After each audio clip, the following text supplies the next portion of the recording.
Pemindahan domisili menjadi fenomena tersendiri setiap kali pasca perayaan Idul Fitri. Seperti yang terjadi di Bulukumba, ratusan warga Bulukumba memadati kantor Dinas Kependudukan dan Catatan Sipil Kabupaten Bulukumba untuk mengurus surat permohonan pindah domisili. Sebagian dari mereka adalah mahasiswa yang akan merantau di luar daerah.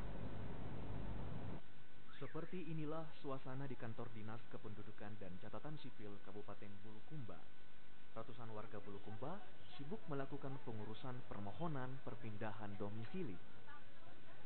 Dari data kantor Dinas Kependudukan dan Catatan Sipil, permohonan perpindahan domisili terus meningkat setiap tahunnya. Untuk tahun 2017 sendiri, sepekan pasca Lebaran, sebanyak 2.191 orang pemohon. Jumlah ini meningkat dari tahun-tahun sebelumnya. Banyak sekali ini karena rata-rata yang mau anak mahasiswa yang mau kuliah, yang cari pekerjaan, yang ke Malaysia atau ke Kalimantan. Permintaan permohonan perpindahan domisili didominasi oleh mahasiswa yang akan belajar keluar daerah dan juga warga yang akan mengadu nasib ke kota besar bahkan menjadi tenaga kerja di luar negeri.